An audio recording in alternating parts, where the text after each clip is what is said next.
నమస్తే. ప్రస్తుతం మనతో పాటు AP Congress spokesperson Kasarlagadda Nagarjuna ఉన్నారు. ఆయనతో మాట్లాడదాం. నమస్తే సార్. నమస్తే మేడం. సార్, ఏపీ బడ్జెట్ గురించి మొత్తం డిస్కషన్ నడుస్తుంది. అంటే మొత్తం 6 గ్యారంటీలు విస్మరించారు అని చెప్పి చాలా మంది మాట్లాడుతున్నారు. కానీ అందులో ముఖ్యంగా విద్య గురించి అయితే ప్రస్తావన ఉంది. మీకేమనిపించింది సార్? హైలైట్స్ ఏమనిపించినాయి? మైనస్ ప్లస్లు అంటే ఏం చెప్తారు? మేడం, దీంట్లో కొంచెం పాజిటివ్ ఉంది, కొంచెం నెగిటివ్. ఓకే. మొత్తం నెగిటివ్ అనలేవు, కానీ మొత్తం పాజిటివ్ కూడా మనం అనలేము మేడం.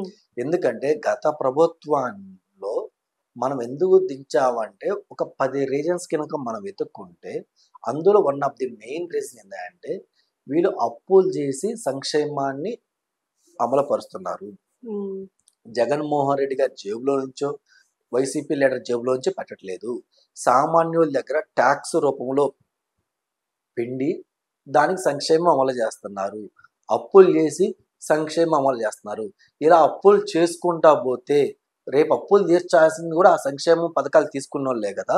ముఖ్యంగా మిడిల్ క్లాస్ ఎక్కువ ఇబ్బంది పడుతుంది. ఎందుకని మిడిల్ క్లాస్కి ఆ పథకాలు రావు, ఏముండవు. కానీ ట్యాక్సులు మటుకు వీళ్ళ దగ్గర ఎక్కువ ముక్కు పిండి వసూలు చేస్తున్నారు అన్న దూరంలో మన లాస్ట్ 5 సంవత్సరాలు కాంగ్రెస్ ప్రభుత్వం, కాంగ్రెస్ పార్టీ అయినా సరే, అలాగే కూటమి పెద్దలైనా సరే మనం పోరాటాలు చేసినాం. సో ఇప్పుడు నారా చంద్రబాబు నాయుడు గారు అధికారంలోకి వచ్చి ఆయన ఏం చెప్తున్నారు? మేము సంపద సృష్టించి సంక్షేమం అమలు పరుస్తాము అని చెప్పాడు ఆయన. సో అది నిజమని చాలామంది, నీ బోటు నా బోటు చాలామంది నమ్మి ఓటేశాం. కానీ ఈరోజు కూటమి ప్రభుత్వం కూడా ఒకసారి మీరు చూస్తే వాళ్ళు పెట్టే ఎక్స్పెండిచర్కి కలెక్ట్ చేసే రెవెన్యూకి మధ్య డిఫరెన్సే దాదాపు 1,00,000 కోట్ల దాకా వస్తుంది. మరి ఆ 1,00,000 కోట్లు డెఫిసిట్ బడ్జెట్ ఏదైతే ఉందో మరి ఎక్కడి నుంచి పూరుస్తారు? మీకు సెంట్రల్ గవర్నమెంట్ ఇస్తా, లేదంటే మీరు అప్పు చేస్తారా? సెంట్రల్ గవర్నమెంట్ ఇచ్చే రోజు ఈ రోజు లేదు. ఎందుకంటే ఇచ్చే నిజంగా ఉంటే ఆ రోజు సెంట్రల్ బడ్జెట్ ఇంప్లిమెంట్ చేసేటప్పుడే ఏపీకి 10,000 కోట్ల ఆర్థిక లోటు కింద మేము ఇస్తున్నాము, 20,000 కోట్లు ఇస్తున్నాను, లేదా 30,000 కోట్లు ఇస్తాం వాళ్ళు చెప్పాలి. వాళ్ళు ఆ రోజు చెప్పాలి. ఆ బడ్జెట్లో మనకి ఏమి రాలేదు, అది మనం చూసాం. మరి ఈ రోజు మీరు ఇంప్లిమెంట్ చేసే క్యాపిటల్ ఎక్స్పెండిచర్ కానీ, revenue expenditure in the sense సంక్షేమాలు కానీ, లేదంటే ఇంకోటి కానీ, అభివృద్ధి మీరు చేసే డెవలప్మెంట్ కానీ, దాని డిఫరెన్స్ చూస్తే మనకి దాదాపుగా 1,00,000 కోట్లు వస్తుంది. మరి ఆ 1,00,000 కోట్లు ఇండైరెక్ట్గా మీరు అప్పు చేస్తున్నట్టే కదా. అంటే కాంగ్రెస్ వైసీపీ ప్రభుత్వానికి మీకు పెద్ద డిఫరెన్స్ ఏముంది? వాళ్ళు అప్పు చేశారు, మీరు అప్పు చేస్తున్నారు. మీరు సంక్షేమం ఎక్కడ బిల్డ్ చేస్తున్నారు, ఎక్కడ సృష్టిస్తున్నారు? దాని మీద బడ్జెట్లో మీరు ఎందుకు స్పష్టత ఇవ్వలేకపోతున్నారు? నెంబర్ 2 మేడం, వీళ్ళు ఏమంటారంటే మేము సంపద సృష్టించడానికి అప్పుడే మేము రాంగులో రావడానికి మాకేం మంత్రాలు ఉంటాయా? ఒక 1 ఇయర్ టైం కావాలి, 2 ఇయర్స్ టైం కావాలి, 3 ఇయర్స్ టైం కావాలి కదా. మేము కంపెనీలతో మాట్లాడాలి, వాళ్ళతో మాట్లాడి ఎంతో కొంత ఇన్వెస్ట్మెంట్ తీసుకొచ్చి కంపెనీలు పెడితేనే కదా మనకి ట్యాక్స్ రూపంలో రెవెన్యూ వచ్చేది, కానీ అప్పుడే కదా మనకి బడ్జెట్ ఇదే అంటున్నారు కదా. మరి అది మీరు ఫస్ట్ ఎందుకు చెప్పాల? సూపర్ 6 ఏదైతే ఎలక్షన్ ముందు మీరు వెళ్ళారో మేము సంపద సృష్టిస్తాం, కానీ దానికి మాకు 1 ఇయర్ పట్టింది, 2 ఇయర్స్ పట్టింది, 3 ఇయర్స్ పట్టింది, అంతవరకు మాకు టైం ఏముందని చెప్పి అప్పుడు ట్రాన్స్పరెంట్గా మీరు ఎందుకు చెప్పలేకపోయారు? చెప్పకుండా ఈరోజు ఆరాకోర నిధులతో మీరు ఎందుకు సంక్షేమం అమలు పరుస్తున్నారు? మీరు చూసారు లేదు మేడం, మా శర్మలమ్మ కాదు ట్విట్టర్లో క్లారిటీగా చెప్పింది, ఎక్స్లో పోస్ట్ చేశారు. ఏమని? మీరు రైతుకి ప్రతి ఇయర్ 20,000 ఇస్తా అన్నారు, కానీ దానికి యాక్చువల్ బడ్జెట్ ఎంత అవుతుందో దాంట్లో 50% మాత్రమే మీరు బడ్జెట్లో ఇచ్చారు. అంటే దాదాపు 40 to 50% మంది రైతులకి మీరు 20,000 ఎకరానికి 20,000 చొప్పున ఇవ్వరా? ఎందుకు ఇది అవుతుంది అంటే మీరు అక్కడ సగం బడ్జెట్ ఇంప్లిమెంట్ చేశారు. అలాగే ఫ్రీ గ్యాస్ సిలిండర్ అన్నారు, దాదాపు 2,600 కోట్లు మీరు అంతా ఇంప్లిమెంట్ చేశారు. అసలు దానికి కావాల్సిన 4,200 కోట్లు చిల్లర కావాలి. అందులో సగం 3 సిలిండర్కి అని చెప్పుకొని పోయినా ఒక్కోసారి 4 సిలిండర్లు కూడా ఇస్తా అని చెప్పారు పెద్ద మనుషులు. కానీ అలా చెప్పుకుంటా పోయినా కానీ సగం బడ్జెట్ మీరు బడ్జెట్లో పెట్టారు కదా.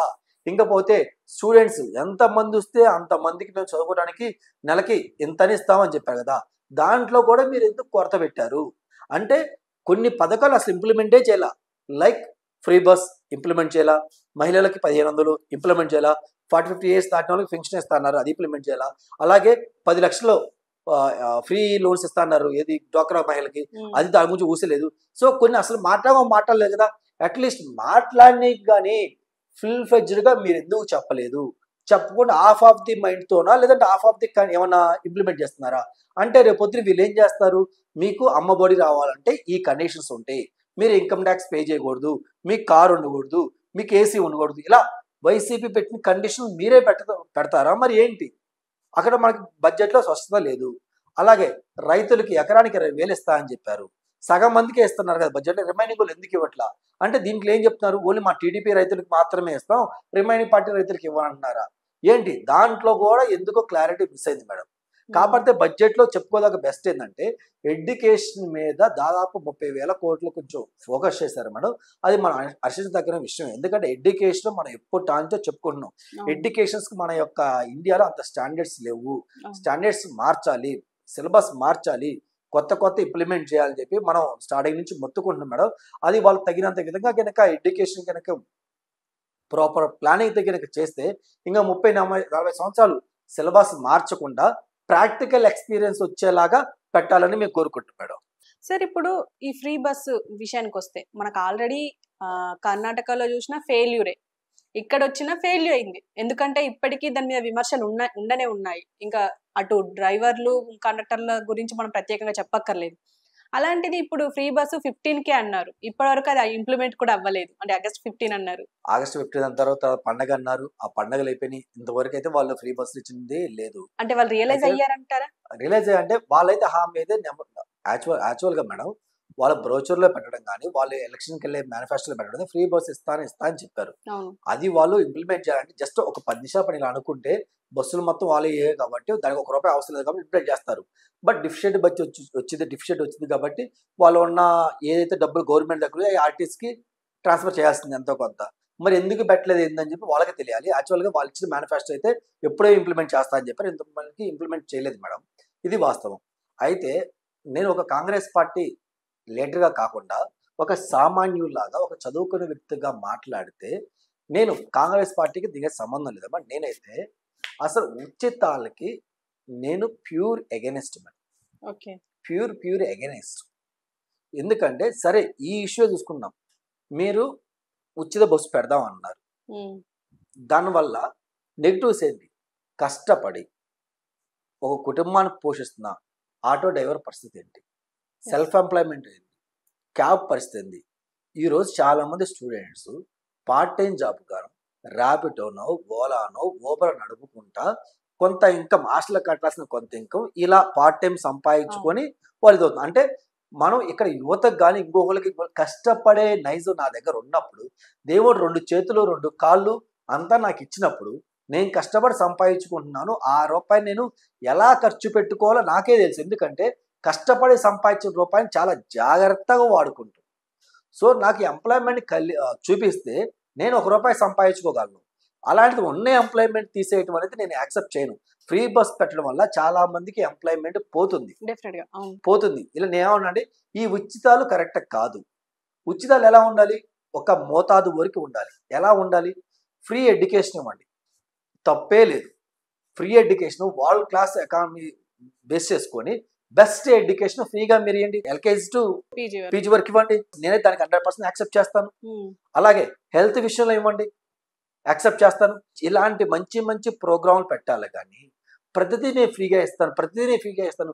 అరే 50,000 దాటినట్టు నువ్వు పెన్షన్ ఇవ్వేంటి? 50,000 దాటినా కానీ అతను పని చేసుకోవాలి, అతను సత్తా ఉంది, అంతా ఉంది కదా.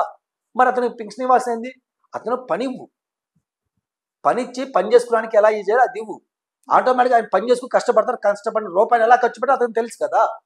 ఊరికి ఫ్రీగా ఇప్పుడు నారా చంద్రబాబు నాయుడు గారు జేబులోంచి ఇవ్వరు, పవన్ కళ్యాణ్ గారు జేబులోంచి ఇవ్వరు, లోకేష్ గారు జేబులోంచి, ఆఖరికి జగన్మోహన్ రెడ్డి గారి జేబులోంచి ఇవ్వరు కదా. ప్రజల దగ్గర తీసుకున్న డబ్బులు వాళ్ళు పంచుతున్నారు. కానీ పేరు ఎవరికి వస్తుంది? ఇక్కడ నాయకులకు వస్తుంది. ఏదో వాళ్ళ ఇంట్లో పెంచుతున్నట్టు కదా. అది అసలు ఉచితాలు అనేది సుప్రీంకోర్టు అయిన సరే ఇంకొక సామాన్య దత్తతో ఆలోచించి ఇలాంటివన్నీ స్టాప్ చేయాలి. ఎంతవరకు ఫ్రీ ఉచితాలు పెట్టాలి పెట్టకూడదు దీని మీద కూడా చర్చ జరగాలి. పార్టీల్లో కూడా చర్చ జరగాలి. అన్ని పార్టీలు కలిపి ఒక ఐడియాలజీకి రావాలి. ఇంతవరకు మనం పెట్టాలి, ఇంతవరకు ఇవ్వాలి. ఎందుకంటే ఉచితం అని చేసుకుంటా పోతే అప్పులు పెరిగిపోతున్నాయి. ఈ అప్పులు ఎవరు తీస్తారు? నెక్స్ట్ వచ్చే ప్రభుత్వం ఎవరు ఎలా తెరిచింది? మళ్ళీ మీద ఇప్పుడు మీరన్నట్టు ఈ ప్రభుత్వం పోయిన ప్రభుత్వం సంక్షేమాలు అని చెప్పి కొంత అప్పు చేసి ప్రజలకు ఇచ్చిపోయింది. ఆ అప్పులు సంక్షేమాలు ఇచ్చిందో లేదు తెలియదు, అప్పులు అందరికి ఇచ్చింది. ఈ ప్రభుత్వం కూడా అప్పులు చేసి మనకే ఇస్తుంది. నెక్స్ట్ ప్రభుత్వం కూడా ఏ ప్రభుత్వం అప్పులు తీరుద్దాం అని చెప్పి ఇంటెన్షన్ లేదు మేడం. ప్రభుత్వం అప్పులు తీరుద్దాం లేదు. వచ్చిన ప్రతి ప్రభుత్వం కొంత అప్పు చేయటం, ప్రజలకి ఇవ్వటం. వాళ్ళు ఇంకొచ్చిన అప్పు కొత్త ప్రభుత్వం కొంత అప్పు చేయడం, ఇవ్వటం. ఆఖరి గవర్నమెంట్ ఆఫ్ ఇండియా భారత ప్రభుత్వం కూడా అప్పులు చేసుకుంటానే పోతుంది తప్పించి అప్పులు తీర్చిన దాఖలాలు అయితే ఎక్కడా లేవు మేడం. కానీ సంపద సృష్టిస్తాను తమ్ముళ్ళు అని చెప్పేసి ఆల్రెడీ స్టేజ్ల మీద ఆయన చెప్పారు. అంటే ఆయన సంపద సృష్టించే విధంగా ఏమైనా నడుచుకుంటున్నారంటారా? ఎందుకంటే రీసెంట్ గా దావోస్ వెళ్ళారు, ఎంఓయూలు పట్టుకొచ్చిర్రు, మేము ఇంత తీసుకొచ్చామని అన్నారు. కానీ అవి ఎంఓయూల వరకే ఆగిపోయాయి, మనకు అది కార్యరూపం దాల్చలేదు అని అంటున్నారు. దీని గురించి ఏమంటారు?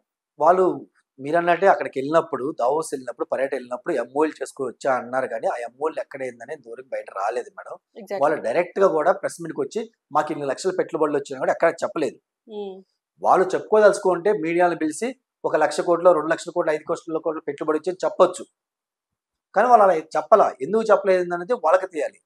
బికాజ్ ఎందుకంటే లాస్ట్ గవర్నమెంట్ లో మా జగన్మోహన్ రెడ్డి గారు కూడా నార్మల్గా పానీపూరి బండి అంటే ఆర్డినరీ ఐ ప్యాకెట్ టీంని కూడా తీసుకొచ్చి సూటు బూటు మంచిగా కుట్టించి వాళ్ళకి మంచి 5 స్టార్ హోటల్లో గవర్నమెంటే రూమ్స్ వేసి అన్ని ఎంఓయూలు జరిపి ఇన్ని ఎంఓయూలు చెప్పిన బాగా బాగా మాటలు ముచ్చడం మాటలు చెప్పారు. కానీ ఒక్క ఎంఓయూ కూడా వచ్చినట్లు లేదు. సో మరి కొత్త ప్రభుత్వం కూడా అలాగే మనం చేస్తే ఒకవేళ రాకపోతే మనం బ్లైమ్ చేస్తారు. అలా కాదు, మనం చెప్పకూడదని మేబీ వాళ్ళు చెప్పుకుంటారు మేడం. కానీ ఒక ప్రభుత్వం, మొన్న ప్రభుత్వం మారి ఈ ప్రభుత్వం వచ్చిన తర్వాత వీళ్ళు ఎంఓయూలు చేసుకున్నంత మాత్రాన కంపెనీ రాగానే జాబ్లు అయితే రావు మేడం. ఒక 3 years ఒక ప్లాంట్ పెట్టడానికి మినిమం 2 to 3 years వెయిట్ చేయాలి. వెయిట్ చేయడానికి ఆ తర్వాత జాబ్లు వస్తాయి. అంతకుమించి ఏ ప్రభుత్వం సరే, ఇక్కడ టీడీపీ ప్రభుత్వం అయినా సరే, పక్కన ఉన్న మా కాంగ్రెస్ ప్రభుత్వం, ఏ ప్రభుత్వం అయినా సరే, ఒక కంపెనీ ఎంఓయూ అయినంత మాత్రం జాబ్లు అయితే రావు. డెఫినెట్గా టైం పట్టింది. కానీ నేను నా యొక్క సజెషన్ అయితే పార్టీ లేకపోతే ఏంటంటే, ఫ్రీ ఉచితాలని మీరు స్టాప్ చేయండి. రాష్ట్రాన్ని గుల్ల చేస్తున్నారు.